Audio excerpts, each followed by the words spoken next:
Instaurée depuis 1999 par l'Assemblée générale des Nations unies, la Journée internationale de la jeunesse met en lumière les aspirations, les défis, les contributions de cette couche à travers le monde. Cette année, l'ONG Solidarité sans frontières s'est rapprochée de cette jeunesse béninoise pour avoir leur avis. Saviez-vous que le 12 août dernier était la Journée internationale de la jeunesse?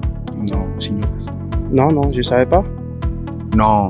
Merci beaucoup. Je le sais très bien, mais pour moi, le 12 août, c'est une journée à laquelle les jeunes doivent se réunir, se retrouver, réfléchir sur leur avenir et réfléchir vraiment sur comment s'impliquer dans des prises de décision et au niveau national et au niveau international.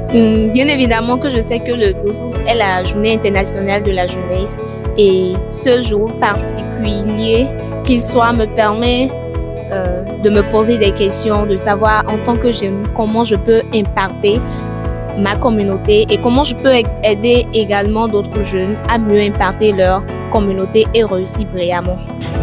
Oui, je le savais déjà et pour moi, cette journée représente la jeunesse et l'engagement que celle-ci a envers sa communauté, sa nation.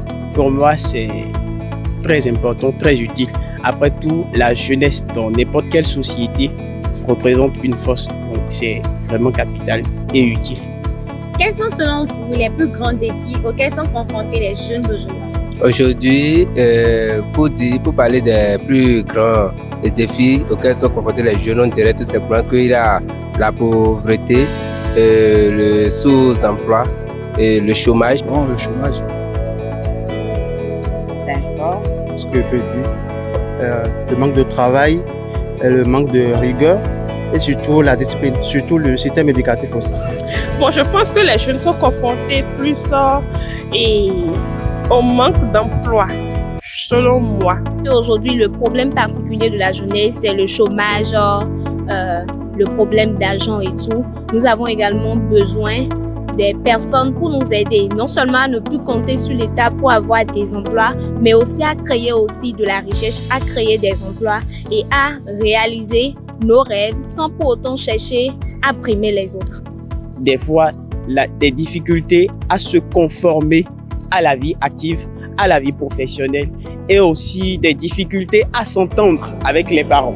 La plupart des jeunes ont des ambitions, ont des projets, mais le problème, c'est comment trouver du financement. À votre avis, quelles sont les meilleures façons pour les jeunes de s'engager dans leur communauté ou dans des causes importantes? D'abord, c'est de se mettre ensemble, de créer des organisations des jeunes et de militer ensemble, de travailler en tant que volontaire dans des organisations.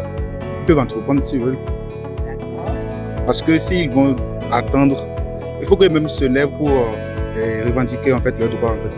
Tout d'abord, c'est d'essayer de voir dans leur entourage les problèmes auxquels ils sont plus confrontés. S'ils sont confrontés aux problèmes d'éducation, s'ils sont confrontés aux problèmes d'environnement, s'ils sont confrontés aux problèmes de santé et de voir dans quelle mesure ils pourraient mener des actions et des actions poignantes pour un changement de comportement dans leur communauté. Il peut commencer par prendre des initiatives telles que se rapprocher de la société, se conformer à la société, s'instruire, très important, très capital aussi, et aussi se conformer beaucoup plus à ce qui prévaut ou bien aux choses qui prévalent à notre ère.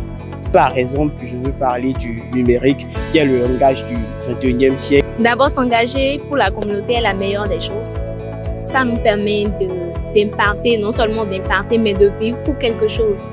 Donc, en tant que jeune, on doit normalement avoir une cause à défendre, normalement avoir des objectifs à atteindre et mûrir des réflexions pour changer les situations, les problèmes sociaux qui minent notre pays, le Bénin.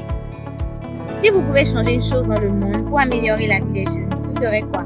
La seule chose que je peux changer aujourd'hui pour améliorer la vie des jeunes, c'est d'abord leur formation. Ça doit être une formation de qualité et adaptée vraiment aux besoins de l'emploi. D'abord, leur manière de critiquer et l'autrui. Bon, c'est arrêter une chose, bon, ça serait l'utilisation du téléphone comme ça. Parce que aujourd'hui, nous remarquons que les jeunes sont trop sur leur téléphone. Et ce qui fait qu'ils ne sont pas concentrés sur ce qui se passe réellement. La mentalité. Merci. Merci. Et voilà, voici l'avis des uns et des autres sur cette journée. Merci de nous avoir suivis. C'était l'ONG Solidarité sans frontières. Bye!